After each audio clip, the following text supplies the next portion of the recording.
नमस्कार दोस्तों, जय हिंद क्लासेस के यूट्यूब चैनल पर आपका स्वागत है। दोस्तों, अपन राजस्थान के इतिहास की बात कर रहे थे और हमने राजस्थान के इतिहास को प्रारंभ किया था चौहान राजवंश से। हमने चौहान राजवंश में सबसे पहले सांबर के चौहान या स्पादलक्स के चौहानों के बारे में बात करी। फिर हमने आगे बात करी कि वहीं से सांबर या स्पादलक्स से ही चौहानों की कहाँ पे आ जाते हैं, चौहान अजमेर में आ जाते हैं। 1113 ईस्वी में अजय पाल ने अजमेर बसाया और अजमेर को चौहानों की क्या बनाया, राजधानी बनाया। फिर दोस्तों ये अजमेर चौहानों की राजधानी रहेगा कब तक, 1192 ईस्वी तक। 1192 ईस्वी में दोस्तों तराइन का द्वितीय युद्ध होता है और उस तराइन के द्वितीय युद्ध में पृथ्वीराज चौहान तृतीय की मोहम्मद गौरी के हाथों क्या हो जाती है, हार हो जाती है। और इस प्रकार से अजमेर के जो अपने चौहान राजवंश थे उनका क्या हो जाता है, अंत हो जाता है। फिर उसके बाद में दोस्तों हमने उसी इतिहास को आगे बढ़ाया और हमने ये बात करी कि पृथ्वीराज चौहान तृतीय का पुत्र होता है गोविंदराज, और वो गोविंदराज 1194 ईस्वी में रणथंभौर में चौहान वंश की क्या करता है दोस्तों, स्थापना करता है। और फिर हमने पूरा रणथंभौर चौहान राजवंश, रणथंभौर का प्रतापी शासक अमीरदेव चौहान वगैरह के बारे में हमने अपनी पिछली क्लास में बात करी है। तो दोस्तों हम उसी राजवंश को आगे बढ़ाते हुए आज हम बात करेंगे जालोर का चौहान राजवंश। दोस्तों अपन बात करते हैं जालोर का चौहान राजवंश। जालोर के चौहान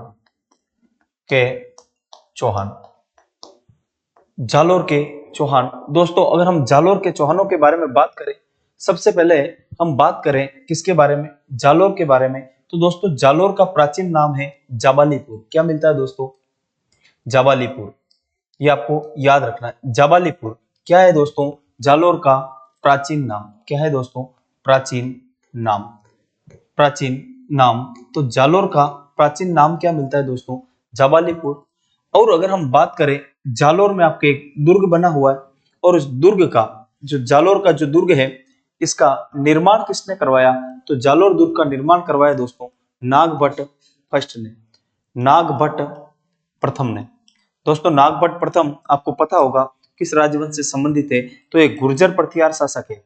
गुर्जर प्रतिहार किस राजवंश से संबंधित है दोस्तों, गुर्जर प्रतिहार शासक नागभट्ट प्रथम ने जालोर दुर्ग का क्या करवाया दोस्तों, निर्माण करवाया। और जालोर का प्राचीन नाम क्या है, जाबालीपुर है। अब दोस्तों हम आज बात करने वाले किसके बारे में, पहले तो जालोर का जो चौहान राजवंश है इसके बारे में हम बात करने वाले हैं। तो दोस्तों जालोर के चौहान राजवंश की बात करें तो दोस्तों मैं आपको है ना इसको थोड़ा सा अपने पिछली क्लासेस को जोड़ूंगा। दोस्तों अपन ने बात करी कि चौहान राजवंश कहां से स्टार्ट होता है दोस्तों, सांबर से। कहां से स्टार्ट हुआ, सांबर से चौहान राजवंश स्टार्ट हुआ। और सांबर या फिर इसी को क्या कहा था हमने, सपादलक्स। सपादलक्स सांबर का ही प्राचीन नाम क्या मिलता है दोस्तों, सपादलक्स। फिर इसी सपादलक्स से चौहान आए कहां दोस्तों, अजमेर। ठीक है दोस्तों, और अजमेर से ही फिर चौहान कहां पे चले गए, अपने रणथंभौर। कहां चले गए दोस्तों, रणथंभौर। तो दोस्तों ये जो सांबर के चौहानों की जो एक शाखा थी ना, एक शाखा अजमेर होती हुई रणथंभौर गई, यहीं से एक शाखा दोस्तों गई थी कहां से, सांबर से ही नाडोल। कहां पे गई थी दोस्तों, नाडोल। नाडोल गई, वो नाडोल के चौहान कहलाए। और नाडोल के चौहानों की कुल देवी दोस्तों कौन है, तो अपने आशापुरा माता। कौन है दोस्तों, आशापुरा माता। और आशापुरा माता का मंदिर कहाँ है दोस्तों, मोदरा जालोर में अपने आशापुरा माता का क्या बना हुआ है, मंदिर बना हुआ है। तो ये नाडोल के जो चौहान थे, यहीं से अपने नाडोल के चौहान राजवंश का एक शासक होता है, उसका नाम होता है अलहन। क्या नाम होता है दोस्तों, अलहन नहीं दोस्तों, कलहन। क्या नाम होता है उसका, कलहन। कलहन। और इस कलहन का एक पुत्र होता है, उसका नाम होता है कीर्तिपाल। कीर्तिपाल, यही कीर्तिपाल 1181 ईस्वी में जालोर में चौहान वंश की क्या करता है दोस्तों, स्थापना करता है। तो दोस्तों मैंने आपको यहाँ शॉर्ट में सिर्फ ये बताया है कि हम जो सांबर के जो चौहान पढ़ रहे थे ना, उन्हीं की शाखा है ये। और ये नाडोल होते हुए ये कहां पहुंची है, जालोर पहुंची है। जो नाडोल का जो शासक था ना कलहन, उसी का बेटा था कीर्तिपाल। ये कीर्तिपाल 1181 ईस्वी में जालोर में चौहान वंश की क्या करेगा, स्थापना करेगा। तो दोस्तों अभी हम बात कर रहे हैं कहां के, जालोर के चौहान। जालोर के चौहान। तो दोस्तों अभी हमने बात करी कि कौन स्थापना करता है, तो स्थापना कौन करता है दोस्तों, कि जालोर के चौहान वंश का अगर हम बात करें दोस्तों संस्थापक, तो दोस्तों संस्थापक कौन है? तो संस्थापक है कीर्तिपाल। कौन है दोस्तों? कीर्तिपाल। और इस कीर्तिपाल ने जालोर में चौहान वंश की स्थापना कब करी? तो दोस्तों 1181 ईस्वी में। कब करी? 1181 ईस्वी में। कौन सी शाखा थी? तो चौहानों की सोनगरा चौहान। कौन से थे? सोनगरा चौहान। कौन से चौहान थे दोस्तों? सोनगरा चौहान। ये चौहान कौन से कहलाए? सोनगरा चौहान। दोस्तों अगर हम इस कीर्तिपाल की बात करें, आपको पता चल रहा होगा दोस्तों कि ये कीर्तिपाल, आपने अगर मेवाड़ की जो हिस्ट्री पढ़ी है दोस्तों, तो मेवाड़ का एक शासक होता है सामंत सिंह।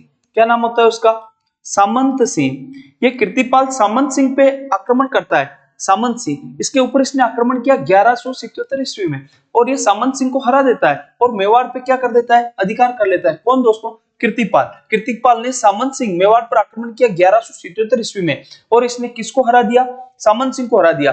फिर इस सामंत सिंह का एक भाई होता है, सामंत सिंह का भाई होता है कुमार सिंह। क्या नाम होता है दोस्तों? कुमार सिंह। सामंत सिंह का भाई है कौन दोस्तों? कुमार सिंह। कौन है ये? सामंत सिंह का भाई है, और इसने वापस से आक्रमण किया किसके ऊपर? कीर्तिपाल के ऊपर, और इसने कीर्तिपाल को यहाँ से भगा दिया, या फिर क्या कर दिया? उसको हरा दिया। तो फिर कीर्तिपाल मेवाड़ से तो वापस भाग जाता है, लेकिन ये अपने जो जालोर में अगर इससे हम पूर्व बात करें तो परमारों का शासन था, और परमार शासक थे कुंतपाल परमार। क्या नाम था दोस्तों? कुंतपाल परमार। जालोर में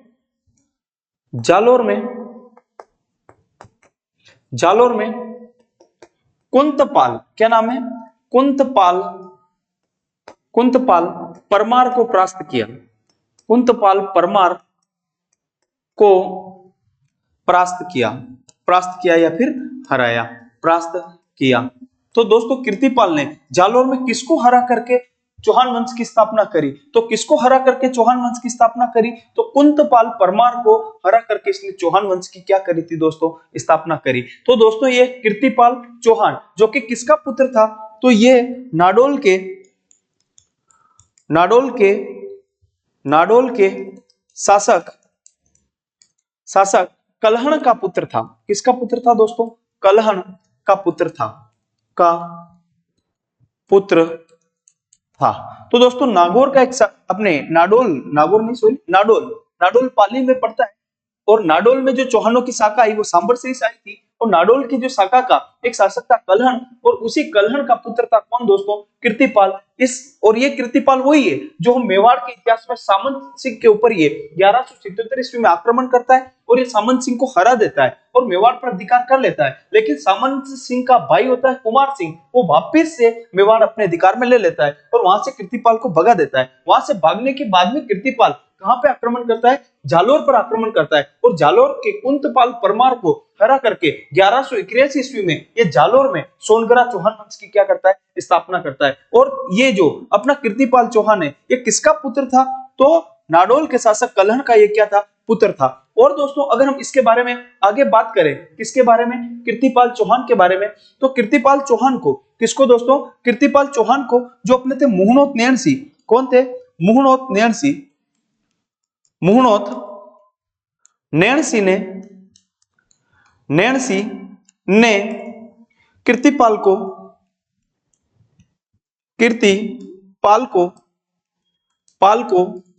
क्या कहा दोस्तों? कि तू एक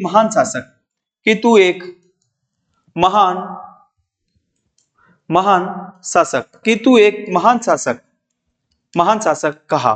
ठीक है, तो किसने कहा कि तू एक महान शासक कीर्तिपाल को? तो कीतु एक महान शासक कीर्तिपाल को किसने कहा? मुहनोत नैणसी ने कहा। ठीक है, मुहनोत नैणसी इतिहास की दृष्टि से बहुत ही महत्वपूर्ण कौन है दोस्तों? इतिहासकार है। इसके बाद अगर हम आगे बात करें सुंदा पर्वत अभिलेख, कौन सा अभिलेख? सुंदा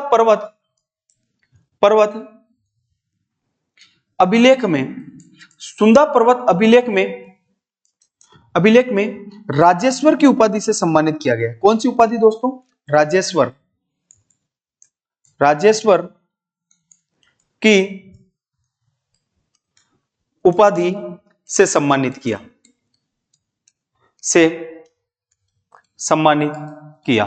तो दोस्तों अभी तक हमने ये बात करी कि जालोर के चौहान वंश का जो संस्थापक है, आदि पुरुष है, मूल पुरुष है, कौन है दोस्तों? कीर्तिपाल चौहान। और कब इसने स्थापना करी? 1181 ईस्वी में स्थापना करी। जालोर के चौहान कौन से हैं दोस्तों? तो सोनगरा चौहान है। बहुत ही महत्वपूर्ण बात कि जालोर के कौन से चौहान है दोस्तों? सोनगरा चौहान है। और इसने जालोर में कुंतपाल परमार को हराया था। अब अगर अपने प्रश्न आ जाए कि जालोर में चौहानों की स्थापना से पूर्व किसका शासन था, तो परमारों का। और कौन था? तो कुंतपाल परमार था।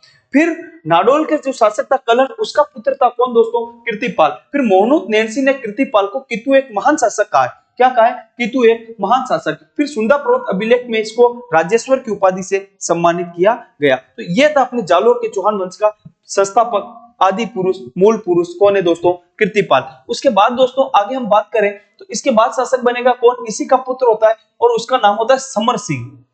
क्या नाम होता है दोस्तों? समर सिंह। अगर हम समर सिंह के बारे में बात करें तो समर सिंह के बारे में यही है एक तो कि जालोर दुर्ग का पुनर्निर्माण करवाया। जालोर दुर्ग का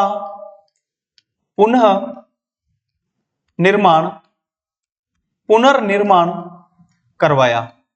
ठीक है दोस्तों, तो जालोर दुर्ग का पुनर्निर्माण दोस्तों किसने करवाया? तो समर सिंह ने करवाया। जालोर दुर्ग का पुनर्निर्माण तो समर सिंह ने करवाया, लेकिन अगर आपसे पूछ ले कि निर्माण किसने करवाया, तो नोट डाल के बात लिखना आप कि निर्माण कौन करवाता है जालोर दुर्ग का निर्माता। अगर हमसे पूछा जाए, हम राजस्थान के दुर्गों में पढ़ेंगे, तो वो था अपने नागभट्ट प्रथम।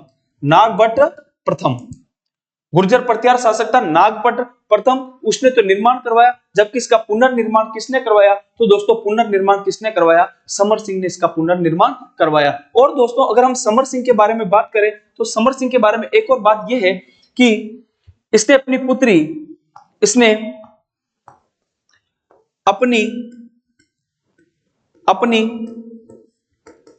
पुत्री लीला देवी, क्या नाम था दोस्तों?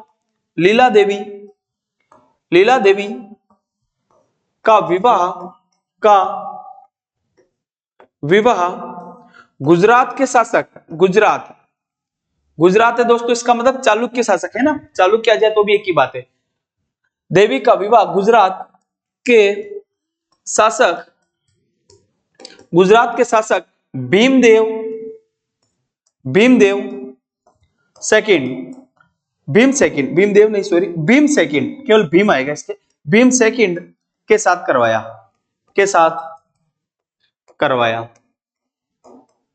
भीम सेकंड के साथ में करवाया। दोस्तों याद करो भीम सेकंड कौन सा है? अपने पृथ्वीराज चौहान तृतीय वाला ये भीम सेकंड, जो पृथ्वीराज चौहान तृतीय के समय में जो आबू की राजकुमारी इच्छिणी से विवाह करने वाला था भीम सेकंड, और फिर उसे इच्छिणी को कौन भगा के ले गया था? पृथ्वीराज चौहान तृतीय इच्छिणी को भगा के ले गया था। फिर उस भीम सेकंड का विवाह किसके साथ हुआ है दोस्तों? लीला देवी के साथ में उस भीम सेकंड का विवाह होता है। तो गुजरात का जो शासक था भीम सेकंड, उसके साथ में क्या करवाया इसने? विवाह करवाया। फिर इसके बाद में दोस्तों हम आगे के शासकों के बारे में बात करें तो समर सिंह के बाद में शासक बनेगा दोस्तों उदय सिंह। कौन शासक बनेगा? उदय सिंह। अगर हम उदय सिंह के बारे में बात करें तो दोस्तों उदय सिंह के समय में इल्तुतमिश ने आक्रमण किया। इल्तुतमिश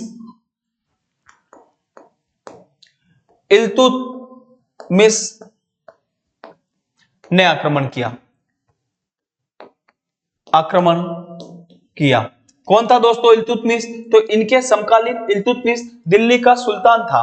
कौन था दोस्तों? दिल्ली का सुल्तान कौन था? इल्तुतमिश था। इल्तुतमिश ने आक्रमण किया और उसके आक्रमण को उदय सिंह ने विफल कर दिया।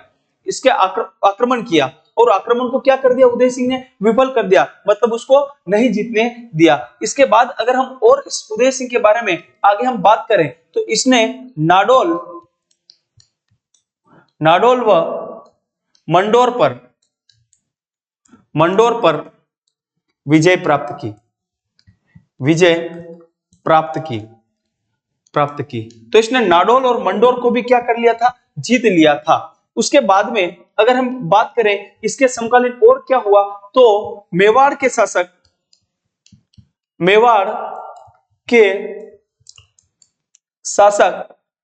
जत्र सिंह ने आक्रमण किया।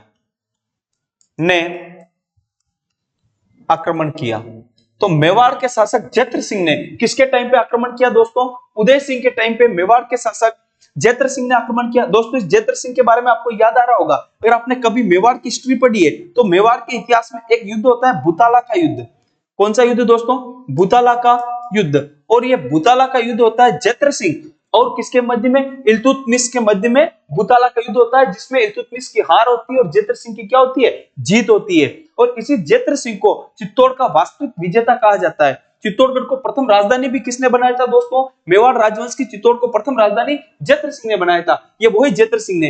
तो इस जैत्र सिंह ने आक्रमण किया, लेकिन इस आक्रमण के बाद में उदय सिंह और जैत्र सिंह के मध्य में क्या हो जाती है दोस्तों? एक संधि हो जाती है। और उस संधि के तहत जैत्र सिंह का एक पुत्र होता है और उस पुत्र का नाम होता है तेज सिंह। तेज सिंह पुत्र का नाम क्या होता है? तेज सिंह। दोस्तों आपको तेज सिंह के बारे में भी बहुत एक बात याद आ रही होगी, अगर आपने चित्रशैली पढ़ी है तो चित्रशैली में मेवाड़ चित्रशैली का सबसे प्राचीन चित्र आता है। कौन सा? श्रावक प्रतिक्रमण सूत्र चूर्णी। श्रावक प्रतिक्रमण सूत्र चूर्णी। श्रावक प्रतिक्रमण सूत्र चूर्णी। यह चित्र किसके काल का है दोस्तों? तेज सिंह के काल का है। ये तो मेवाड़ की हिस्ट्री में बात कर लेंगे। अभी मैं आपको क्या बताने वाला हूं कि इन दोनों के मध्य में संधि हुई। किस किस के मध्य में? जैत्र सिंह और उदय सिंह के मध्य में। तो उस संधि के तहत इस उदय सिंह की एक पुत्री थी, उसका नाम था रूपादे। क्या नाम था दोस्तों? रूपादे। तो उस संधि के तहत रूपादे और अपने जो तेज सिंह है इसका क्या हो गया दोस्तों? विवाह करवा दिया गया। विवाह करवाया। ठीक है, पहले तो क्या किया? जैत्र सिंह ने आक्रमण किया, फिर उस आक्रमण के बाद में दोनों के मध्य में संधि हुई और उस संधि के तहत जालोर के उदय सिंह सोनगरा और अपने मेवाड़ के शासक थे वो थे जैत्र सिंह। जैत्र सिंह का पुत्र था तेज सिंह। तेज सिंह और रूपादे का क्या करवा दिया गया दोस्तों? विवाह करवा दिया गया था। ठीक है, तो ये हमने बात करी दोस्तों किसके बारे में? उदय सिंह के बारे में। उदय सिंह के बाद में उदय सिंह का पुत्र होता है चाचिंग देव। क्या नाम होता है दोस्तों? चाचिंग देव। चाचिंग उदय सिंह का पुत्र होता है दोस्तों कौन? चाचिंग देव। चाचिंग देव। चाचिंग देव। देखो दोस्तों चाचिंग देव के बारे में अपने एक प्रश्न बना हुआ है कि चाचिंग देव के समकालीन एग्जाम में प्रश्न आया हुआ है कि समकालीन दिल्ली सुल्तान कौन थे? समकालीन समकालीन दिल्ली सुल्तान। चाचिंग देव के समकालीन दिल्ली सुल्तान कौन थे? तो दोस्तों हम बात करें चाचिंग देव के समकालीन दिल्ली सुल्तान, तो दिल्ली सुल्तान थे नासिरुद्दीन महमूद। नासिरुद्दीन नासिरुद्दीन महमूद महमूद और एक था बलबन। उसके बाद में शासक बनता है बलबन। ये दोनों ही किसके समकालीन थे? चाचिंग देव। जालोर का जो शासक था चाचिंग देव उसके समकालीन थे। लेकिन एक बात याद रखना, आप नोट डाल के लिख लो भले कि जालोर पर आक्रमण नहीं किया, सिर्फ समकालीन पूछा गया, जालोर पर आक्रमण नहीं। जालोर पर आक्रमण नहीं। तो दोस्तों इन्होंने जालोर पे आक्रमण नहीं किया है। आपको सिर्फ इतनी सी बात याद रखनी है कि इनके क्या थे? समकालीन थे। उसके बाद में चाचिंग देव का पुत्र होता है और उसका नाम होता है सामंत सिंह। क्या नाम होता है दोस्तों? सामंत सिंह।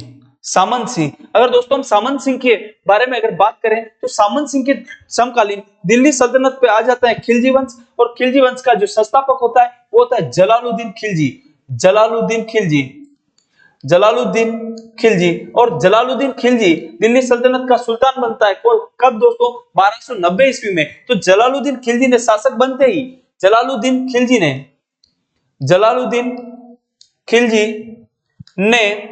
1291 ईस्वी में 91 ईस्वी में जालोर पर आक्रमण किया। जालोर पर आक्रमण किया। किसने किया दोस्तों? जलालुद्दीन खिलजी ने 1291 ईस्वी में। कब दोस्तों? जलालुद्दीन खिलजी, जिसके हमने शॉर्ट में बात करी थी, कौन दोस्तों? जेके। इसने आक्रमण किया कब? 1291 ईस्वी में सामंत सिंह के ऊपर, जो जालोर का शासक था उसके ऊपर क्या कर दिया? इसने आक्रमण कर दिया। लेकिन इस आक्रमण को किसने? जलालुद्दीन खिलजी ने विफल कर दिया। किसके सहयोग से? सारंगदेव बाघेला। सारंगदेव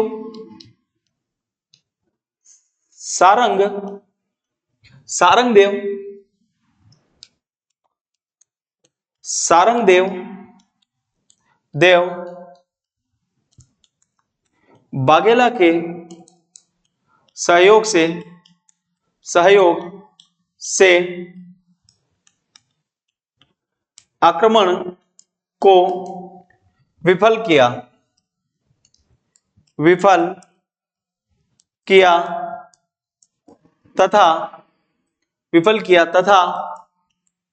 तथा जेके को सांचौर से आगे नहीं बढ़ने दिया, सांचौर से आगे नहीं बढ़ने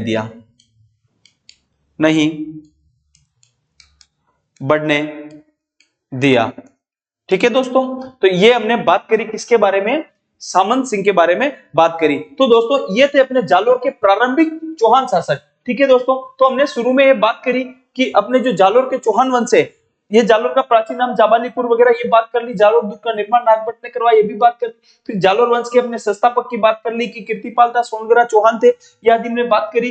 फिर उसके बाद में कल्याण का पुत्र था, ये बात करी, इसको कितु एक महान शासक कहा गया है। फिर उसके बाद में हमने बात करी कि समर सिंह शासक बनता है, और हमने बात करी कि समर सिंह ने जालोर दुर्ग का पुनर्निर्माण करवाया।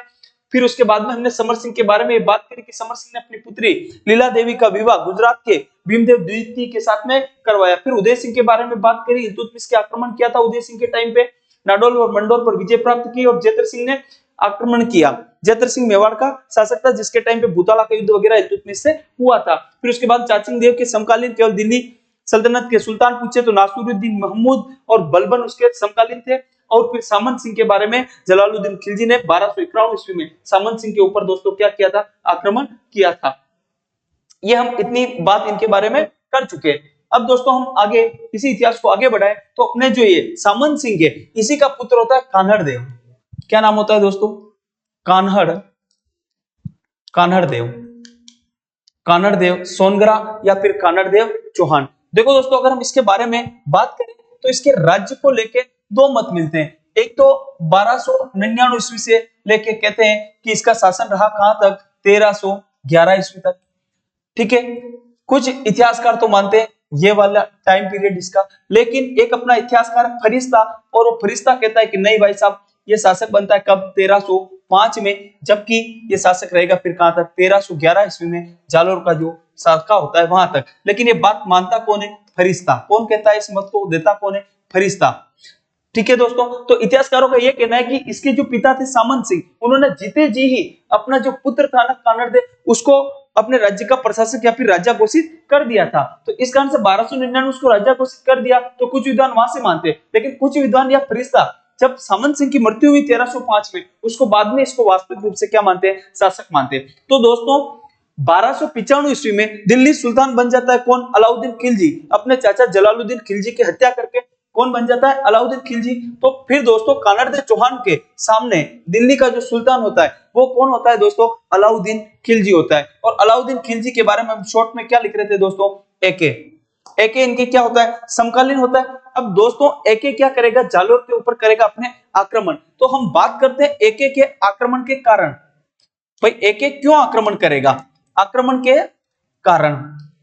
अगर हम एके के जालोर पर आक्रमण के कारण की बात करें तो दोस्तों पहला कारण तो अपने सामने यही आता है कि भाई एके बहुत ही साम्राज्यवादी था, अपने राज्य का विस्तार करना चाहता था। तो पहली बात तो यह है कि एके की साम्राज्यवादी नीति, साम्राज्यवादी नीति किसकी नीति थी दोस्तों, साम्राज्यवादी। तो एके की या फिर अलाउद्दीन खिलजी की नीति क्या थी, साम्राज्यवादी। वो अपने राज्य को या फिर अपने साम्राज्य को बढ़ाना चाहता था, इसलिए उसने क्या किया, अपने जालोर के ऊपर आक्रमण किया। अगर हम बात करें तो जालोर की भौगोलिक स्थिति, जालोर की भौगोलिक स्थिति, या तो आप जालोर की भौगोलिक स्थिति ले लो या फिर जालोर का ले लो आप सामरिक महत्व। जालोर की भौगोलिक स्थिति, देखो भौगोलिक स्थिति का दोस्तों मतलब यह है कि जैसे कि एके अपना दिल्ली में बैठा हुआ है और दिल्ली से अगर एके को आक्रमण करना है, कहां पे आक्रमण करना है, कि अगर उसको मालवा पे आक्रमण करना है इधर, ठीक है, चाहे उसको इधर आक्रमण करना है कहां पे,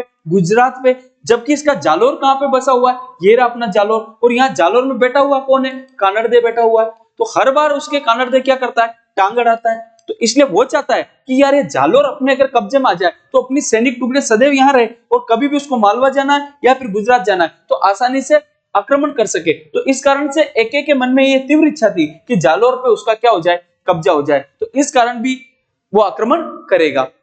ठीक है दोस्तों, और अगर हम इसमें आगे हम बात करें तो आगे इसमें दूसरा और महत्वपूर्ण एक और कारण क्या है कि जो अपने कानड़देव चौहान का एक सेनापति था, उसका नाम था जेता देवड़ा। क्या नाम था? जेता देवड़ा। उस जेता देवड़ा ने किया क्या था कि जो ये अपने एके है ना, इस एके की सेना एक बार गुजरात के सोमनाथ मंदिर पर आक्रमण करने के लिए जा रही थी। तो फिर इस एके ने कानड़देव को पत्र लिखा और ये कहा कि हमारी सेना गुजरात पर आक्रमण करने के लिए जाना चाहती है, तो क्या तुम्हारे राज्य में होकर निकल सकती है क्या, या तुम्हारे राज्य में होकर निकलेगी? तो देखो दोस्तों, उसकी सेना यहां से निकलने वाली थी तो पहले से एक तो मुस्लिम धर्म का, हिंदू धर्म का घोर विरोधी, महिलाओं पर अत्याचार करता है, उठाता है। इस कारण से कानड़देव को वैसे ही अलाउद्दीन खिलजी पसंद नहीं था, तो अलाउद्दीन खिलजी ने इसको मना कर दिया कि तुम मेरे राज्य में होके नहीं निकल सकते हो। तो उस समय तो एके ने क्या किया कि मेवाड़ होके ये जालोर चला गया। जब इसके सैनिक वापिस वहां से जालोर से क्या मतलब गुजरात से सोमनाथ मंदिर को लूट के वहां से धन दौलत लेके आ रहे थे, तो उस समय इसका एक सेनापति होता है जेता देवड़ा। उस जेता देवड़ा ने क्या किया, अलाउद्दीन खिलजी की सेना को वापस से लूट लिया। ठीक है, तो ये भी एक कारण है। जेता देवड़ा ने जेता जेता जेता देवड़ा द्वारा एके की सेना को लूटना। ठीक है, तो उसने इसको क्या कर दिया, वापिस से लूट लिया। जब इसके सैनिक कहां पे गए, दिल्ली गए, और उसके सैनिकों ने बताया कि हम जालोर होके आ रहे थे, तो फिर जालोर के कानड़देव चौहान का जो सेनापति था, कौन, जेता देवड़ा, उसने हमारे ऊपर आक्रमण कर दिया। तो ये भी एक इनके आक्रमण का क्या माना जाएगा दोस्तों, प्रमुख कारण माना जाएगा। ठीक है दोस्तों, अगर हम और इसमें आगे बात करें तो यहीं से फिर होता क्या है, बहुत सारे विद्वान फिर अलग अलग यहां से मत निकालते हैं। उनमें से अगर हम दो विद्वानों की बात करें, एक तो है अपने फरिश्ता, क्या नाम है उसका, फरिश्ता की पुस्तक है तारीख ए फरिश्ता।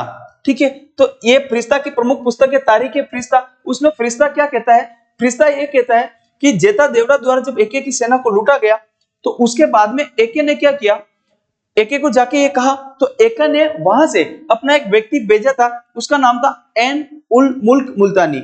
एन उल मुल्क मुल्तानी एन उल मुल्क मुल्तानी। इस व्यक्ति को भेजा कहां पे, जालोर। और ये एन उल मुल्क मुल्तानी जालोर आके एके को क्या कहता है, ये एके को समझाता है और एके इसकी बात को मान जाता है। तो फिर एन उल मुल्क मुल्तानी के कारण कानड़देव और अलाउद्दीन खिलजी के मध्य में एक संधि होती है, वो है गौरवपूर्ण संधि। कौन सी संधि है दोस्तों, गौरवपूर्ण संधि।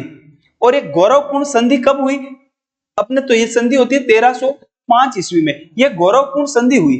अब इस गौरवपूर्ण संधि के कारण हुआ क्या कि गौरवपूर्ण संधि में यह हुआ कि कानड़देव ने एके की अधीनता स्वीकार कर ली। ये कौन कह रहा है दोस्तों, फरिश्ता कह रहा है। और उसने उनको कर देना वगैरह, उनके राज्य में उपस्थित होना मान लिया। तो इसके बाद में फरिश्ता यह लिखता है कि गौरवपूर्ण संधि के तहत जो कानड़देव है वो कहां पे गया, अलाउद्दीन खिलजी के दरबार में गया। और वहां पे दरबार में जाने के बाद अलाउद्दीन खिलजी की एके से किसी बात को लेकर अनबन हो जाती। किसी बात, क्या बात यह थी कि वहां पे अलाउद्दीन खिलजी ये कह रहा था कि हिंदुस्तान में किसी भी हिंदू शासक की मेरे सामने टिकने की क्या नहीं है, हैसियत नहीं है, मेरे सामने कोई भी नहीं टिक सकता। तो इस बात को कानड़देव ने अपने ऊपर ले लिया और कानड़देव ने भरे दरबार में किसको, अलाउद्दीन खिलजी को चुनौती दे दी कि सुल्तान तुम ऐसा कैसे कह सकते हो जब तक कि अपने बीच में कोई भी मैच भी नहीं हुआ है, भाई अपने बीच में कोई युद्ध नहीं हुआ है। तो इस प्रकार से वो चुनौती देके कानड़देव कहां पे आ जाता है, वापिस अपने कहां आ जाता है, जालोर आ जाता है। तो ये बात कौन कह रहा है, अपने फरिश्ता कह रहा है कि भाई जेता देवड़ा ने जब उस पे सेना को लूटा, उसके बाद एन उल मुल्क मुल्तानी सेना लेके आता है, लेकिन मुल्तानी आक्रमण नहीं करता है और इन दोनों के मध्य में क्या करवा देता है, वो संधि करवा देता है। और इस संधि के तहत अपना कानड़देव है, वो कानड़देव कहां पे जाता है, एके के दरबार में जाता है, लेकिन वो वहां उसको चुनौती देके वापस आ जाता है। एके को कानड़देव ने युद्ध के लिए चुनौती दी, युद्ध के लिए चुनौती दी, के लिए चुनौती दी। इस बात को भी बहुत सारे पीछे के इतिहासकार नहीं मानते कि अलाउद्दीन खिलजी के दरबार में कोई उसको युद्ध के लिए चुनौती दे सकता है या फिर देने के बाद में वापस जीवित आ सकता है। तो बहुत से इतिहासकार मानते, बहुत से नहीं मानते। कुल मिला के हमें याद रखना है कि फिरिश्ता के अनुसार ऐन उल मुल्क मुल्तानी था, उनके मध्य में गौरवपूर्ण संधि हुई थी। अब इसी बात को एक और अपने इतिहासकार होते हैं और उनका नाम होता है अपने मूनोत नैन्सी। कौन है दोस्तों? नैन्सी। नैन्सी इसी बात को आगे किस प्रकार बढ़ाता है? नैन्सी कहता है कि ऐन उल मुल्क मुल्तानी आया था, यह बात भी सही है, इनके मध्य में संधि भी हुई थी, यह बात भी सही है, लेकिन इस संधि के तहत जो फरिश्ता कह रहा है कि अलाउद्दीन खिलजी के दरबार में कानड़दे गया था, जबकि मूनोत नैन्सी ये कहता है कि कानड़दे नहीं गया, विरमदेव गया था। कौन गया था? विरमदेव गया था। कहां पे गया था विरमदेव? एके के दरबार में। और एके की एक पुत्री थी, उसका नाम था फिरोजा। क्या नाम था दोस्तों? फिरोजा। देखो दोस्तों, हमने पिछले क्लास में हमने बात करी कि रणथंभौर का जो अपना कौन था? हमीरदेव चौहान था, और फिरोजा की एक कौन थी? पत्नी थी। वो उस पत्नी का नाम था अपने चिमना बेगम। वो चिमना बेगम किससे प्रेम करती थी? वो मोहम्मद शाह से प्रेम करती थी, और मोहम्मद शाह भाग के आ गया था कहां? अपने हमीरदेव चौहान के दरबार में। जबकि यहां कौन है? फिरोजा इसकी क्या है? एके की पुत्री है। और ये जो एके की पुत्री है ना फिरोजा, ये जब ये विरमदेव इस संधि के तहत अलाउद्दीन खिलजी के दरबार में गया, तो विरमदेव ने देखा, फिरोजा ने देखा किसको दोस्तों? विरमदेव को। विरमदेव किसका बेटा था? विरमदेव बेटा था अपना किसका?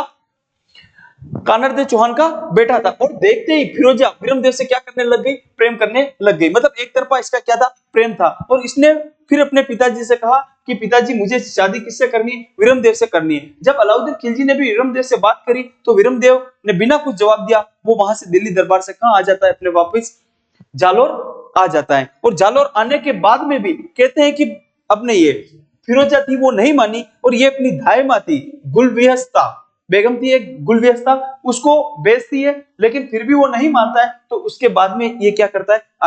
आक्रमण करता है। तो विरमदेव व फिरोजा का प्रेम, फिरोजा का प्रेम। विरमदेव को तो कोई प्रेम नहीं था, प्रेम सिर्फ किसको था? फिरोजा का प्रेम था। और उसी के कारण भी ये क्या करता है? आक्रमण करता है। और दोस्तों, अगर हम छठा जो कारण इसका और हम लिखे, तो जेके की हार का बदला। हार का बदला। जेके किससे हारा था? तो कानड़देव के पिता से हारा था दोस्तों। जेके हमने बात करी पिछले, आगे ही बात करी अभी, कि जेके ने आक्रमण किया था कानड़देव के पिता सामंत सिंह पर 1291 ईस्वी में, और वो क्या हो गया था? हार गया था। तो इसी कारण से वो उस हार का भी बदला लेना चाहता था। तो इस प्रकार से दोस्तों हमने बात करी कि कुछ भी कारण रहा हो, इतने अपने सामने कारण निकल के आते हैं कि साम्राज्यवादी नीति ले लो आप, एके की जालोर की भौगोलिक स्थिति ले लो, जेता देवरा द्वारा एके की सेना को लूटना ले लो, एके को कानड़देव ने युद्ध के लिए चुनौती दे दी, ये ले लो, विरमदेव फिरोजा के प्रेम कहानी को ले लो। प्रेम कहानी कौन कहता है दोस्तों? प्रेम कहानी अपने कौन कहता है? मूनोत नैन्सी कहता है। और जेके की हार का बदला लेने का कारण ले लो। कुछ भी कारण हो, लेकिन फिर अलाउद्दीन खिलजी और कानड़देव चौहान के मध्य में क्या होता है दोस्तों? आगे युद्ध होता है। तो दोस्तों हम आगे बात करते हैं। अब ये अपना जो कानड़देव बैठा हुआ है कहां पे दोस्तों? ये अपना दुर्ग है दोस्तों, कौन सा? जालोर दुर्ग, जिसका निर्माण गुर्जर प्रतिहार शासक किसने करवाया दोस्तों? जालोर दुर्ग है। नागभट्ट द्वितीय ने जिसका निर्माण करवाया। ये रहा अपना क्या दोस्तों? जालोर दुर्ग। इस जालोर दुर्ग की एक कुंजी है। क्या है दोस्तों? जालोर दुर्ग की कुंजी, ठीक है, और वो है सिवाना दुर्ग। कौन सा दुर्ग दोस्तों? सिवाना दुर्ग। सिवाना कहां है दोस्तों? तो बाड़मेर में। जिले के हिसाब से पहले बाड़मेर में आता था, और अब अपने नवीन जिलों के हिसाब से कहां पे आता है? ये बालोतरा में आता है। ठीक है दोस्तों, सिवाना, ये सिवाना दुर्ग क्या है? ये जालोर दुर्ग की कुंजी। दोस्तों हमने पिछली क्लास में बात करी कि राजस्थान में दो ही दुर्ग जो किसी की कुंजी हैं। एक तो कुंजी है अपने कौन सी? रणथंभौर दुर्ग की कुंजी जैन दुर्ग है, और जालोर दुर्ग की कुंजी कौन सा है दोस्तों? सिवाना दुर्ग। सिवाना दुर्ग का निर्माण करवाया दोस्तों वीर नारायण पंवार ने। किसने करवाया? वीर नारायण पंवार के द्वारा सिवाना दुर्ग का क्या करवाया गया? निर्माण। जालोर दुर्ग का निर्माण दोस्तों हमने आगे ही बात करी, नागभट्ट फर्स्ट के द्वारा। किसके द्वारा दोस्तों? नागभट्ट फर्स्ट ने जालोर दुर्ग का निर्माण करवाया, और समर सिंह ने इसका वापस से क्या करवाया दोस्तों? पुनर्निर्माण करवाया। तो दोस्तों अभी तो हम ये बात कर रहे हैं कि जालोर दुर्ग की कुंजी कौन सा है, सिवाना दुर्ग। अब देखो दोस्तों, अभी हमने बहुत सारे कारणों की बात करी, उन्हीं कारणों के तहत एके क्या करेगा, आक्रमण करेगा। एके आक्रमण कहां पे करेगा, जालोर पे आक्रमण करना है। लेकिन एके को पता है कि वो अगर जालोर को जीतना है तो उसको सबसे पहले किसको जीतना पड़ेगा, जालोर दुर्ग की कुंजी को जीतना पड़ेगा। और जालोर दुर्ग की कुंजी क्या है, सिवाना दुर्ग है, ठीक है। और उस समय सिवाना दुर्ग में दुर्ग के जो प्रशासक थे वो थे अपने एक तो सातल देव, जो कि कानड़ देव का क्या था, भतीजा था। बहुत ही भयंकर बलिष्ठ आदमी, बहुत बड़ा इसका शरीर था, सातल देव। और एक था सोमदेव। ये दोनों ही इस दुर्ग के क्या थे, प्रशासक थे। दुर्ग किसके अधिकार में था दोस्तों, सातल देव और सोमदेव के अधिकार में ये दुर्ग था। और 1308 ईस्वी में, कब दोस्तों, 1308 ईस्वी में आक्रमण करता है कुमालुद्दीन गर्ग, कुमालुद्दीन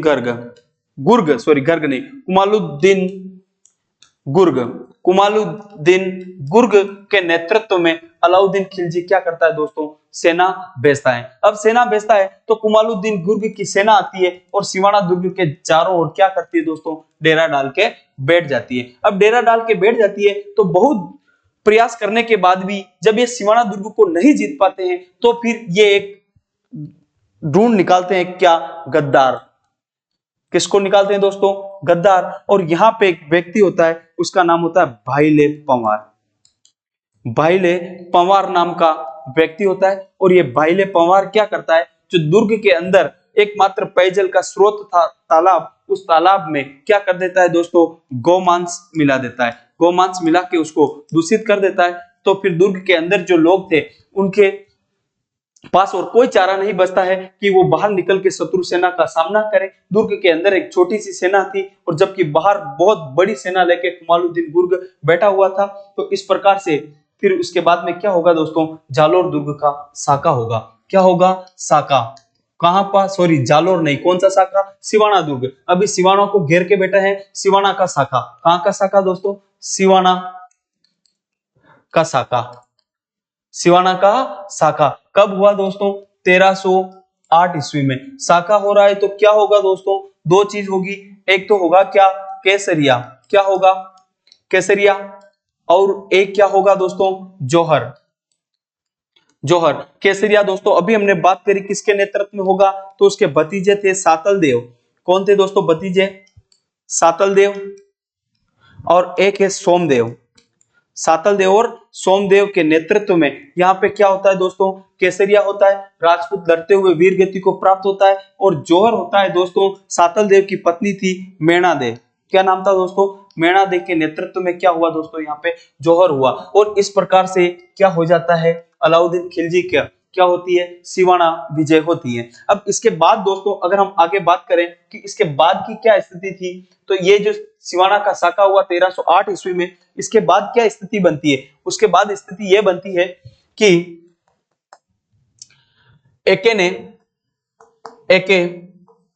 एके की सेना विजय।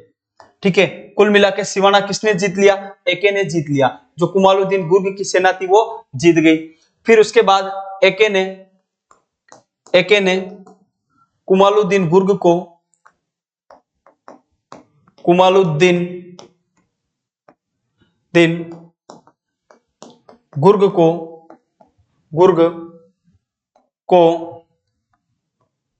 दुर्ग का प्रशासक नियुक्त किया। बहुत ही महत्वपूर्ण प्रश्न कि सिवाना विजय के बाद किसको प्रशासक नियुक्त किया, तो उसी कुमालुद्दीन गुर्ग को प्रशासक नियुक्त किया। उसके बाद दोस्तों अगर हम आगे बात करें तो अगली बात अपनी यह है कि सिवाना का एके ने सिवाना का नाम बदलकर खेराबाद रखा। क्या रखा दोस्तों, खेराबाद। ठीक है दोस्तों, ये याद रखना है आपको कि खेराबाद किसका नाम रखा था अलाउद्दीन खिलजी ने, तो सिवाना दुर्ग का नाम क्या रखा दोस्तों, खेराबाद। जबकि खिजराबाद किसका नाम रखता है अलाउद्दीन खिलजी, चित्तौड़गढ़ दुर्ग का नाम क्या रखता है दोस्तों, खिजराबाद नाम रखता है। जबकि सिवाना दुर्ग का नाम क्या रखता है दोस्तों, खैराबाद नाम रखता है। तो इस प्रकार से 1308 ईस्वी में ये क्या हो जाती है, अपने इसकी सिवाना विजय हो जाती है। अब दोस्तों उसके बाद में हुआ क्या था कि अपने कुमालुद्दीन दुर्ग की विजय हो गई। उसके बाद में कहते हैं कि कानड़ देव इसके मध्य में, फिर उसके बाद 1308 के बाद में एक मलखाना के युद्ध की जानकारी मिलती है। सिवाना विजय के बाद, सिवाना विजय के बाद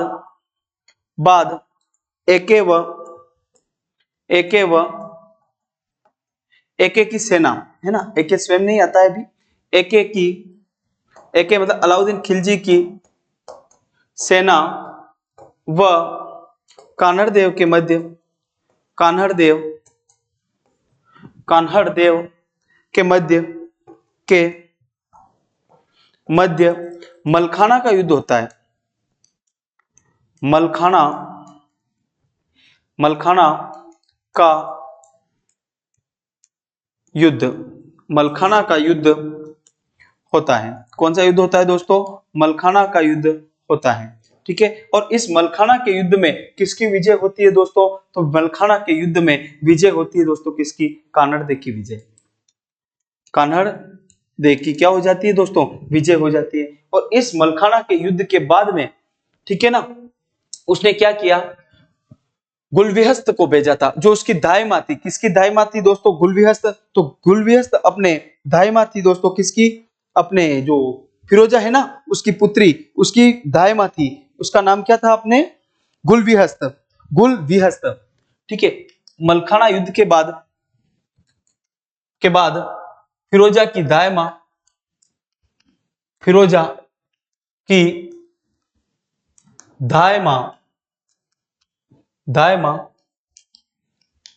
गुलविहस्त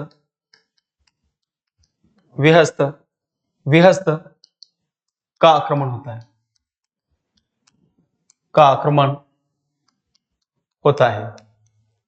है।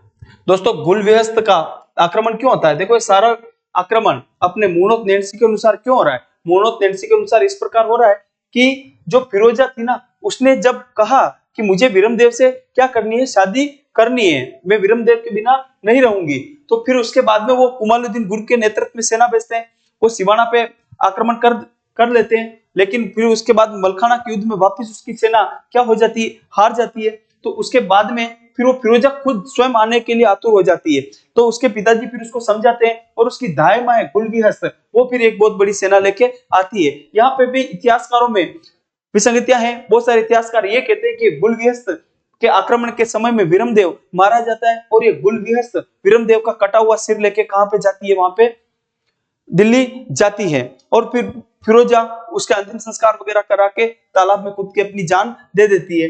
लेकिन बहुत सारे इतिहासकार ये कहते हैं कि नहीं, जो आगे का अपने जालोर का आक्रमण होगा उसके समय भी विरमदेव चौहान थे। ठीक है, उसके बाद में क्या होता है दोस्तों? उसकी दाई मां व्यस्त का आक्रमण होता है। ये आक्रमण भी क्या हो जाता है? विफल हो जाता है। इसके बाद में दोस्तों अपना होता है जालोर का साका। कहां का साका होता है दोस्तों?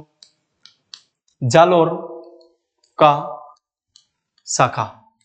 अब अलाउद्दीन खिलजी स्वयं एक बहुत बड़ी सेना लेके आता है। कहां पे आता है? जालोर के दुर्ग के चारों ओर घेरा डाल देता है। और ये जालोर का साका दोस्तों होता कब है? 1311 ईस्वी में। कब होता है?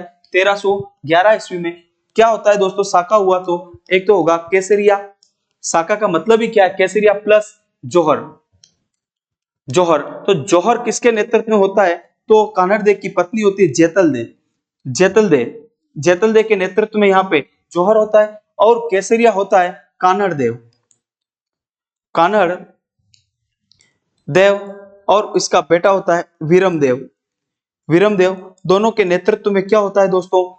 युद्ध केसरिया होता है। बहुत ही भयंकर तरीके से 1311 ईस्वी में युद्ध होता है। और इस युद्ध में भी क्या होता है दोस्तों? एक गद्दार होता है।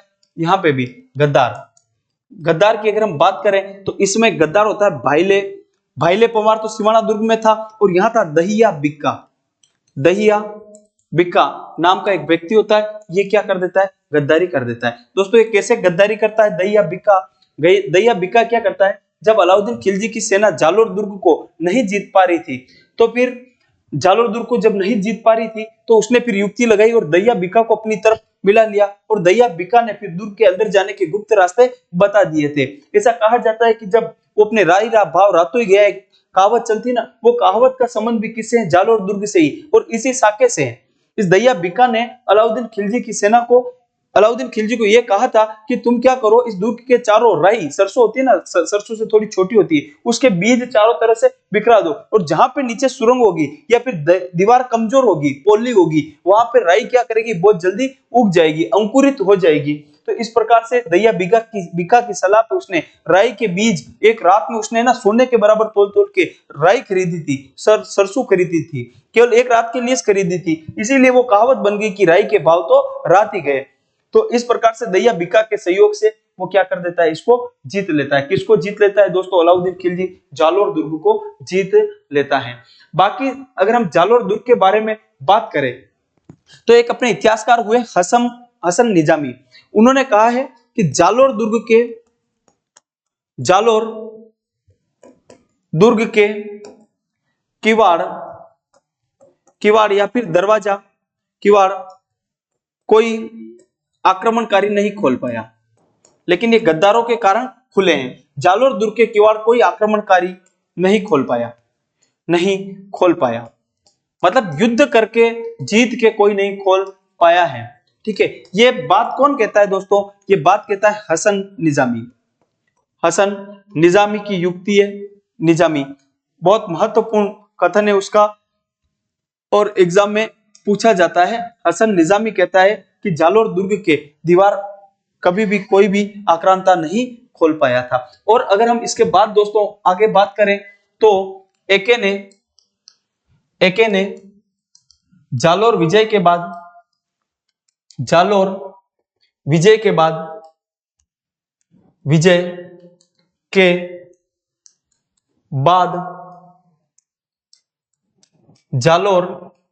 का नाम बदलकर, एके ने जालोर विजय के बाद जालोर का नाम बदलकर क्या रखा दोस्तों?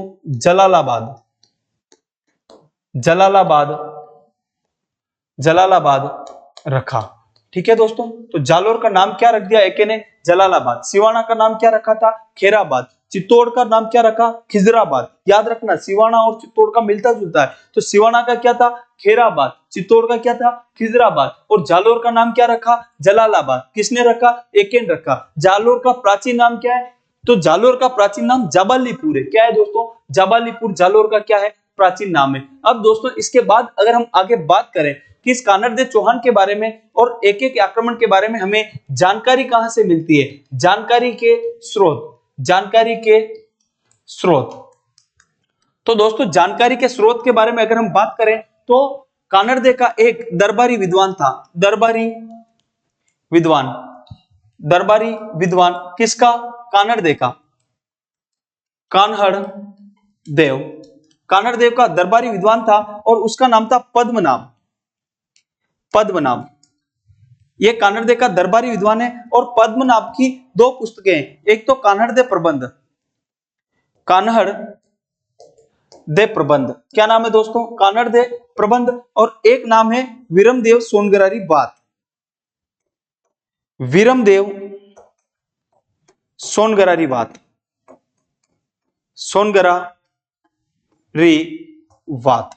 ये दो पुस्तकें हैं दोस्तों किसकी?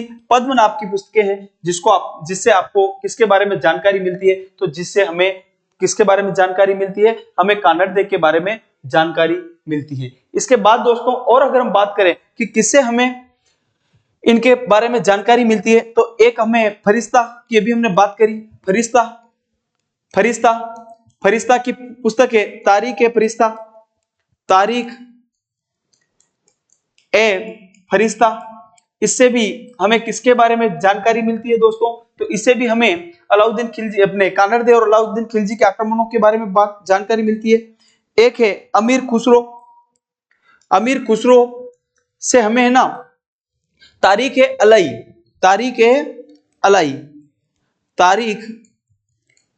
अलई इसमें अलाउद्दीन खिलजी के जितने भी आक्रमण है ना राजस्थान में, साके वगैरह, वो सब आक्रमणों की जानकारी मिलती है तारीख अलई। और इसी का नाम हमने पिछली क्लास में बात करी है, इसका नाम था खजाइन उल फतूह, खजाइन उल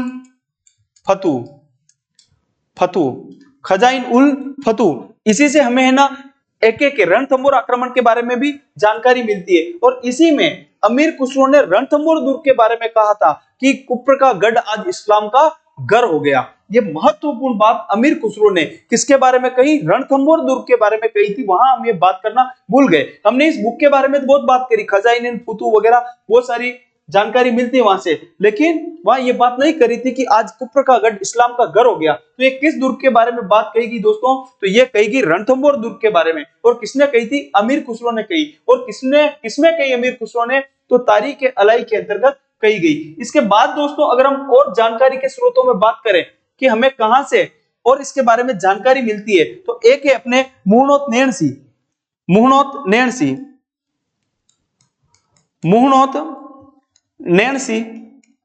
तो मुहनोत नैणसीरी पुस्तकें हैं, नैणसीरी ख्यात,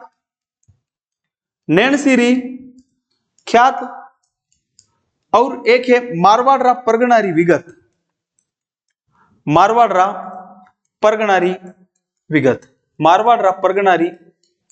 विगत।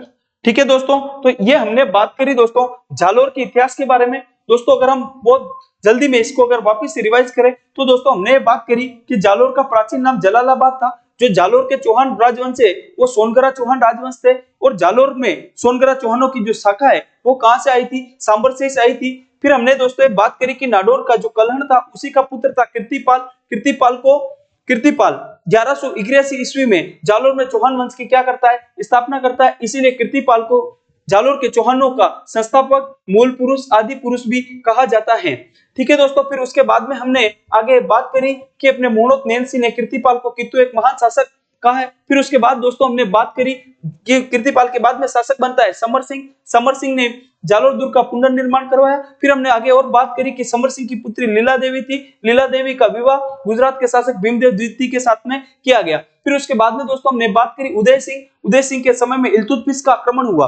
किसका आक्रमण हुआ? इल्तुतमिश का आक्रमण हुआ। और हमने आगे ये भी बात करी कि मेवाड़ के शासक जैत्र सिंह ने भी उदय सिंह के समय में जालोर पर आक्रमण किया था।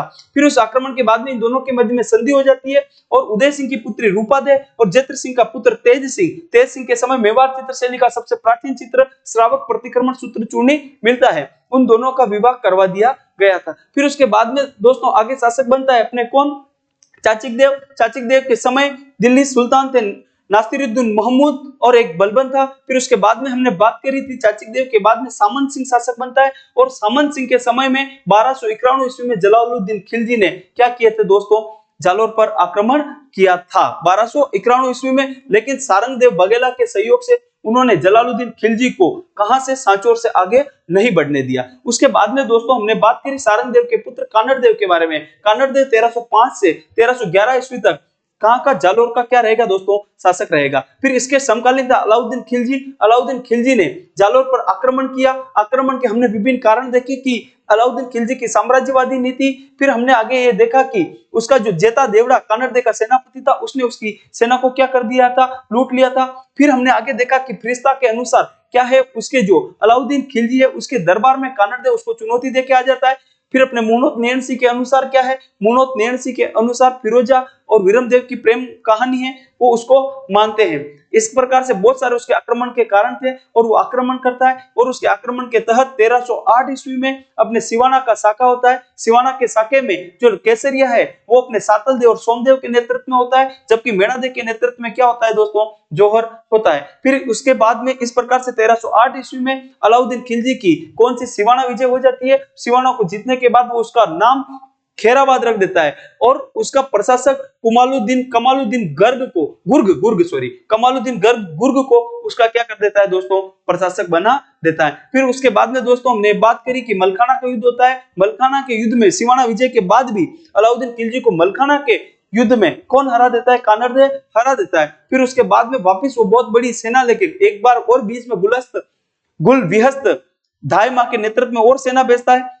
फिर भी वो नहीं जीत पाता है। फिर स्वयं वो बहुत बड़ी सेना लेके जालोर दुर्ग के चारों ओर घेरा डालता है और इसमें दैया बिक्का की गद्दारी के कारण वो जालोर दुर्ग में क्या कर जाता है, प्रवेश कर जाता है। फिर कानड़देव और वीरमदेव के नेतृत्व में केसरिया होता है और उधर कानड़देव की पत्नी जैतलदेव के नेतृत्व में क्या होता है दोस्तों, जौहर होता है। और इस प्रकार से जालोर का क्या होता है, साका होता है। फिर इस साके के बाद में कुमालुद्दीन बुर्ग को ही वो जालोर का क्या कर देता है दोस्तों, प्रशासक नियुक्त कर देता है। फिर दोस्तों उसके बाद में क्या होता है, वो जालोर का नाम बदल के जलालाबाद वो जालोर का नाम कर देता है। तो इस प्रकार से जालोर के जो सोनग्रा चौहान वंश थे वो यहाँ से क्या हो जाते हैं, परास्त हो जाते हैं। शाखा तो समाप्त नहीं होती है दोस्तों, लेकिन अधीनता स्वीकार कर देते हैं, क्योंकि इसी के बाद में जो अपने चित्तौड़गढ़ दुर्ग है ना, उसको 1303 ईस्वी में जो अपने चित्तौड़गढ़ का शाखा होगा, उसके बाद में जो उसका बेटा होता है खिज्र खान, वो खिज्र खान जालोर के जो अपने मालदेव सोनगरा होता है उसको प्रशासक नियुक्त करके वो दिल्ली जाता है। कुल मिला के जालोर के चौहानों ने क्या कर ली थी, यहाँ से अलाउद्दीन खिलजी की अधीनता स्वीकार कर ली थी। तो दोस्तों ये हमने आज बात करी जालोर के चौहानों के बारे में। अगर दोस्तों आपको क्लास अच्छी लगे, पसंद आए, तो प्लीज आप चैनल को सब्सक्राइब करें, वीडियो को लाइक और ज्यादा से ज्यादा शेयर करें। धन्यवाद।